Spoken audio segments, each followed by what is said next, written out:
Good morning from Panhandle Outdoors, America's only daily outdoor TV show. Your source for fishing, hunting, and information for folks who enjoy the great outdoors. Now sit back, relax. It's Panhandle Outdoors. Good morning, folks. Welcome to Panhandle Outdoors in Winston Chester. Glad you're here on this Friday morning. Got a big weekend planning outdoors. I know a lot of you do, and all kind of exciting things happen, and we're ready to help you kick it off on this Friday morning. Let's take a look at our weather. It's rain, a little bit. It's sort of cool things down at times, but again, what goes along with that is humidity afterwards. But when you get afternoon rain, it's not quite as humid as it is that morning rain, and when it gets about the middle of the day. The forecast, sort of we had in unsettled weather. So the high today is going to be right around 89, 90 here on the coast. Low be 78, and water temperature will drop 1 degree from 89 to 88. So I wasn't looking for a trend going right there, but it did drop one degree on the end of the pier. Our river reading is brought to us by Mountain Dew. Get out and do, and I certainly hope that you get to do that this weekend and get out and do. The Apalachicola Blunt Sound is at a 3.2, and got a little bit of a drop. It's going to be a pretty Saturday up on the river. I know that. The Choctahatchee at Caryville, 3.9 is sort of bumped up. We predicted that yesterday, and a lot of things sort of fell together, sort of rising a little bit. So that's a good sign over there. Our tide chart looking today is Friday, August the 14th. Can you believe we're almost halfway through August? By the end of the weekend, we'll be. The 14th, we're looking at the tide was going to be high tide at 5:36 this morning, just about right now. And the low tide is at 4:56 this afternoon, so it's going out all day. And the wind will be coming out of south-southwest anywhere from 10 to 12. So that'll be a factor later on when the tide starts moving, okay? Let's take a break. We'll be right back.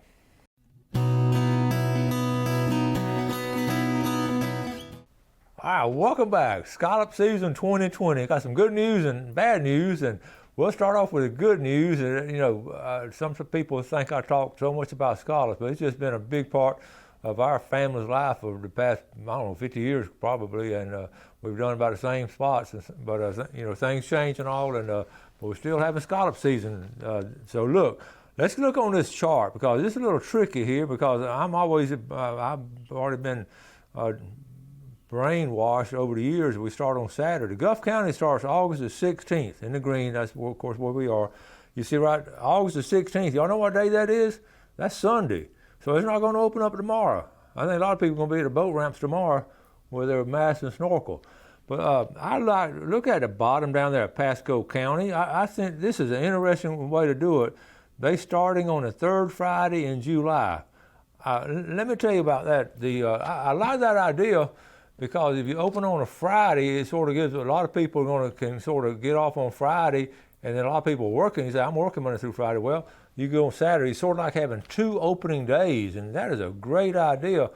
Sunday, I'm not sure what Sunday, open on Sunday, I don't quite get the thinking about that. I'm not being critical. I just don't understand why it's on Sunday. But I like the idea if we get up here, maybe next year, address it, and maybe do the Friday, open up on a third Friday, whatever, if things get consistent and all.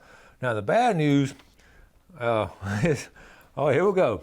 I said we've done this for so many years and all, and we've always gone to press nails for a long time. Okay, not anymore. Okay, I'm going to read this again. One of the viewers called, said, Coach, press nails is not going to let people come in and launch their boat. I said, what? No way. So I started making phone calls. I called Press Nails. I called Blue Water. I called some other people that live in St. Joe's, and nobody knew anything about it. Then the folks at Press Nails called me back, and here's the deal, okay? And I actually I'm going to read this from the Facebook page because I know a lot of y'all are planning. Okay. Scallop season opens in St. Joe Bay August 16th. We have received favorable reports from several who have scouted the bay, so expect a good season. All right here. Due to the volume of reservations and limited personnel, Presnell Boat Ramp will be open only to campers and Gulf County residents who can establish a residency. The launch fee for non-campers will be $25. Enjoy the season. Okay. That's on our Facebook page. You can go to it. And I always get a kick when that's shocking almost to me. I can't say I'm surprised, but I read some of the comments on it, and I got a hoot out of some of them. But I'm gonna read one or two. I know some of the people made the comments and all, but different ones I don't know. To give you the general, I'm gonna read this to you to give a consensus of feelings from people throughout the Panhandle. I didn't want to go to Gulf County and contribute to your economy anyway. Putting a ban on everyone other than Gulf County and charging $25 to launch a boat seems like a clear message to the non-Gulf County local folks. I personally do not approve, but I'm sure y'all don't care. And then somebody says, well, that really stinks. We are from the neighboring county. I've always enjoyed Presnell's and love it. We don't have an RV, so I guess we're stuck. And that's a downer for sure.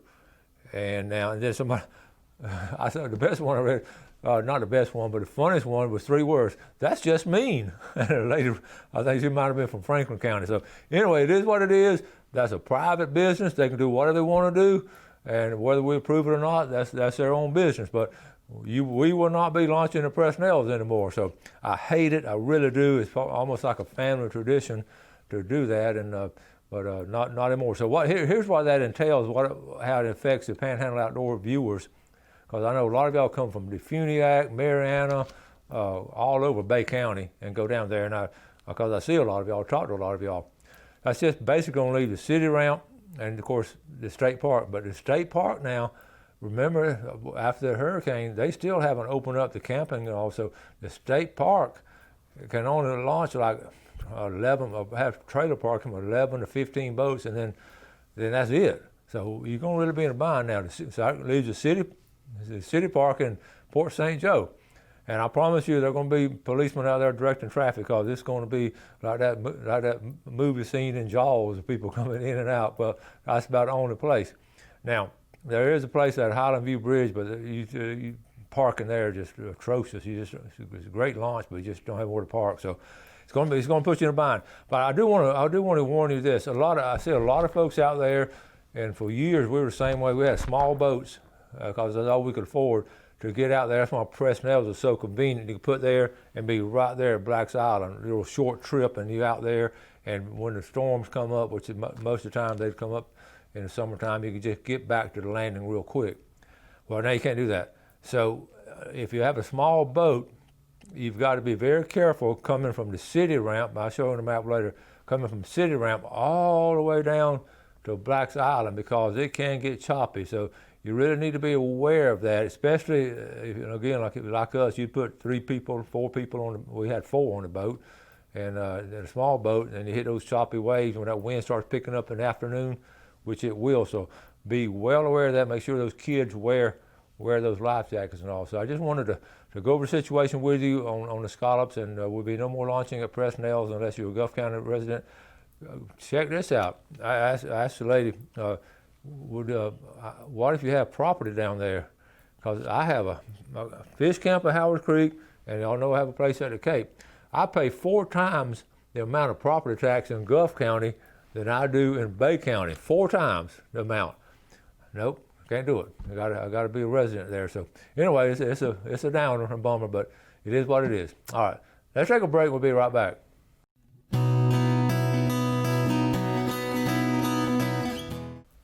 Okay, welcome back. We've got some good pictures to show you. Now, go ahead and I know this is early, but go and put this on your calendar, because you know how supportive we are, talking about doing good things and a lot of fun. They're right here, the Elizabeth Bardolph Memorial Redfish Tournament, a fundraiser for teaching kids how to swim. That's going to be way down. It's usually the first Saturday of November. It'll be at Sunjammers, and we'll certainly be talking about that. But I want to go ahead and announce it early, so go ahead and put that first Saturday of November on your calendar, and I'm looking forward to folks participating and being down there and doing some of that right there. Okay, now let's go to some funny stuff. Billy Grantham sent this. Billy Grantham taking his grandchildren to the apiary in Bluntstown. Okay, check out this uniform for the kids and all. I thought this is a great summer activity. Here's another picture here. I said, that's great. Okay, I think that's Billy on the right. I can't be for sure, but I could tell by the shoes. Because when I laughed if the bees, he's all protected except for his toes down there. I don't know. Billy got to explain that one to me. And then look at here, it is fascinating to let a kid try to study what these bees are doing, because, the term biz is a bee, they can they can relate to it after they see pictures like this. So thank you, Billy, for sharing those. Okay, let's see, get through. I just want you, this is, okay. Jimmy Lumley sent this to me. Remember, these are the boats where they're down at St. Mark's open day scallop season. I'm showing you this because this is what they anticipate in St. Joe Bay. All these are boats and all, and I'm sure, I hope Jimmy get me a picture out of St. Joe Bay, but be aware, try to keep a space between everyone and all, and be aware, like we talked about before, what's going on. What about this? If Liar's pants really did catch on fire, watching the news would be a lot more fun. Ain't that the truth? Let's see, let me get on back. Okay, Larry Brown sent this. A man fishing from the ladder on a local beach. That's called sight fishing, and I recommend doing that on good calm days. But the idea behind that is good. Also, he sent this. Aidan Harrison, the Choctawhatchee River master over there, that's his first gar. He's there with his dad Robert. But now he's catching some kind of fish on the Choctawhatchee River system. Good job, Aidan. Now, if you remember, I want you to think about last Friday on the fishing report. If you remember in freshwater, the first thing I said was catfish. I said it's just a great time of the year, late summer, to start catching those catfish. Well, these boys went out. Brian Pitts and his buddies went out. Is that not a, look at that mess of catfish right there. All right, and here they are. Here's the best part of it. Cheese grits, catfish, and hush puppies. It just don't get any better than that, and a good glass of tea. So good job, boys. And when we were talking about how important that was, okay, now I just want to throw this out because we have some high school teams that are bass fishing now. I know one of them, Quincy, there's some of them trying to get together here in Bay County and up in Vernon and different places trying to get some high school bass teams. Well, Kentucky Lake will host the 2020 Mossy Oak Fishing Bassmaster High School Championship. It will be on October 22nd, 24th. I don't know if I can get up to it, but I wanted to encourage everyone to support your high school bass teams if you have them. It's really something good. And I know Liberty County is starting one for the middle school and also one for the high school. I know that because my nephew's little boy's already gotten started on it in like the 7th grade. And that's a great situation there. So, and Kentucky Lake, if you remember, we were up there two years ago for the CEOPA conference. So I know the lake by looking at it. I don't know how to fish it, but it's a great layout for that and great place, a lot of room to have bass tournaments and all. So that's good too. Getting back to, I did want to mention this for the folks that are going scallop, and I didn't get to cover this. I looked last night reviewing all my notes that I talked about. One thing I didn't talk about in the scalloping part was the actual technique of doing it, and I'll get a kick out of it. I compare that, there's two groups. There's the early group, which is very small, and the late group. And I'm in the late group on this. And here's the thinking. Some people like to go early, get out there, and get it done and come back, and I don't. I like to wait about 9 o'clock when the sun gets up, so the sun is shining down into the grass, and their eyes, they open up a little bit, you see them better. I've always had that school of thought. I have a very good friend, Tommy St. Amant. Tommy's originally from Bluntstown, been here in Bay County a long time, but Tommy is one of the early birds, and we a lot of times compare notes and all. In fact, I met Tommy. I was going out, he was coming in. A lot of times out of pressed nails, that would happen. He'd already have his limit. He and his wife on that little boat of theirs. And what Tommy does, and I really question him about it because I just like to learn about, he likes to get out there early, and he goes in those deep holes, and he just likes to get out there early. And by 9 o'clock, he's got his limit and back in. And I said, Tommy, don't you worry about sharks? And he said, it never has. He always had his poke pole, but he always gets some flounder. He gets more flounder than anybody scalloping than, because he just sees them there. When the sun comes up, the flounder sort of hide a little bit more. So that's one of the reasons he likes to go early. So I just wanted your technique. The majority of people are going to go later, like 9 o'clock. Now, the thing about St. Joe Bay, the tide starts going out, and the afternoon tides are low. A lot of people sort of get trapped out there. Not trapped, but they sort of have to really work their way out. So the longer you wait in the afternoon, the lower the tide's going to be. So just be all these little notes and all on how to do that is important. And also, we'll talk about lightning, but what I call rogue lightning, like Wednesday afternoon, we had a storm come through, and some thunder lightning like a summer storm. But you know, about 10 or 15 minutes later, and it was sort of clearing up a little bit. Boom! A lightning strike came out of nowhere, pretty close to our house. And I'm thinking about that rogue light, and so a lot of times, outdoorsmen, if you're out there on the water or something, be aware of that's going on. Just because the storm goes through, you still can get some lightning strikes. Okay. Now, talking about good news, bad news. I was thinking about that situation in Presnell's. Does that not fit in the year 2020? Something like that happening? But here's something else, and this is my fault. Okay, I'm going to add some names to the pickle jar. I turn around to get the pickle jar, make sure before the show, get it set up. Guess where the pickle jar is? Studio B. Jeff left it over there. I don't know why he did, but left it at Studio B. So here's what we're going to do. We're going to draw on Monday for this. It'll be for this week, but we're going to do the drawing on Monday. I'm going to add Tammy. I'm going to add your and Herman's name on here on Monday. But I apologize for that, and we'll draw all kinds of things on Monday. So be sure to be watching for then. Okay. So, all right. We'll go ahead. We'll go and take our break and get ready for our famous Friday fishing forecast. We'll be right back.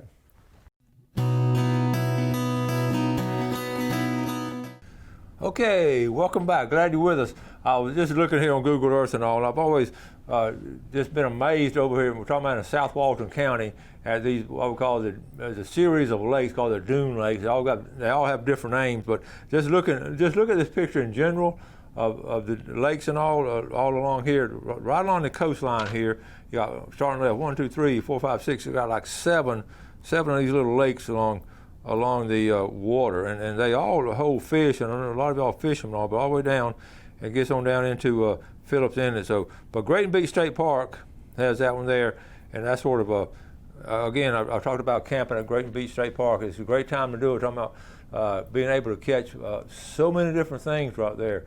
But the surf fishing early is excellent all along this stretch, all the way down to Seagrove Beach. But again, I'm just looking at the lakes now, going all the way down to Deer Lake State Park, all the lakes and all on the water, getting down to Phillips Inlet. So that's just a special place. South Walton County, you're blessed to have that situation, and pretty well, y'all have held off pretty good on a lot of condos. There's not quite as many as other places, but that's a really pretty place and done a good job preserving some of those lakes and all. And people living on them are really good about taking care of them because I hear about it. So anyway, be aware of that. But I also wanted to, what I was really looking for was the intercoastal, because that's going to be one of my recommendations. The intercoastal fishing, intercoastal, is an interesting kind of fishing. You got to watch out for barge traffic and that kind of stuff. But if you can hit it early and all, the boaters, it's not bad. So between the Chautauqua Bay and West Bay, there's a good stretch of fishing right there, especially the mouth of both of those. Now, we don't talk about that a lot, but the mouth of both of those, where they're feeding into it, and sort of funnel thing in there, been good trout fishing and good red fishing. West Bay, this weekend, West Bay's going to be good. We've talked about it a lot before, the feeder creeks and all in the West Bay. The first thing I wrote, I'm going to stop here now. The first thing I wrote down on saltwater was mullet. I've seen the biggest mullet jump this week, and again in front of my house. Some really big mullet are jumping, so they're out there. So you can catch them off the Chautauqua River system. You can learn how to catch them there. And also, next was tarpon. You saw the picture of that huge tarpon. Folks, I had someone ask me, he said, is that a Boca Grande tarpon? That tarpon was caught here in the Panhandle. I'm going to tell you exactly where. I know exactly where he caught it, but they don't want me to tell. It'd be like I'm not going to do that, but the Panhandle holds a lot of big tarpon, and some of these guys have now become really good at it. So good job on that. Third thing I wrote down, king mackerel, and fourth thing I wrote down was mahi. The kings are running good around the Whistle Buoy. Some nice kings are being caught down. You heard a report down at Carabel, catching some good kings down there. So right offshore, going out the pass, go and start trolling for kings. The mahi again is a good tasting fish. A lot of people make their fish tacos out of mahi. Let me just jump over to freshwater, because the first thing I wrote down again for freshwater was catfish. You saw the pictures there. We talked about it last Friday. Catfishing is good in late summer all along the river system, both big rivers, all the way up there to Chattahoochee Dam and all along the Choctawhatchee. So bush hooks is one way to do it. The trot line is one way to do it, or tight lining on the bottom. But that's a lot of fun. Also, I talked about red fishing. Red fishing now. St. Joe Bay is not going to be good for fishing starting Sunday. unless you go real early. So St. Joe Bay, I wouldn't do a lot of fishing in there. But East Bay is going to be prime for red fishing. There'll be some good red fishing in East Bay. The bridge fishing, jump on down. Let's go past St. Joe Bay because we've talked about it enough this week. Let's go down again, St. George Island. The bridge fishing in St. George Island. Wade fishing on the backside. We talked about the sharks yesterday. We go wade fishing by St. George Island. Don't get over knee deep. But wade fishing is really good from a state park, any kind of wade fishing. We've done some video. You've seen some of the things we've done there at the state park. So that's really good. The bridges, the East Point Bridge, we'll talk about it. We haven't talked about it lately because we mainly talked about it in the wintertime. But late summer fishing off the bridge is good. Again, I'd recommend squid and shrimp for that. And also make sure your line, you're going to get up those barnacles and all, make sure you got some tough line, some heavy leader and all, and you're probably going to be catching drum. A lot of drum have been caught in the year 2020, and I don't really understand why, but a lot of drum being caught. I talked to a guy the other night, and he was talking about he took him 30 minutes to land a drum, and he was wade fishing up in North Bay, wade fishing, and again, I say it over and over again, at the mouth of these bayous, where they go into the bay system, that's always going to be a hot spot. It was way back and it will be in the future because you have these channels. Again, like I said, when the tide's coming out, it's going to be bringing all the bait out, and then they're going to be coming in there. And as tide's coming in, they're going to be going in there. So anywhere, and I was looking, anywhere these systems here are going to be good. Lake Wimico, I want to mention Lake Wimico, put in here White City. Lake Wimico is great fishing. It's one of the crown jewels of the Florida Panhandle. We don't talk about it enough, and there's a reason for that. But there are all kinds of feeder creeks, and the freshwater fishing is excellent going on those feeder creeks. And just look at that and look at all the different places you can fish in Lake Wimico. Howard's Creek and all those feeder systems there are going to be good. We're going to run out of time. I think I covered most of it. Y'all be careful when you go out this weekend and enjoy, take your family and friends and just have a great time in the outdoors. And always do something good for your fellow man, help them out and do some things for them. Have a great day and God bless.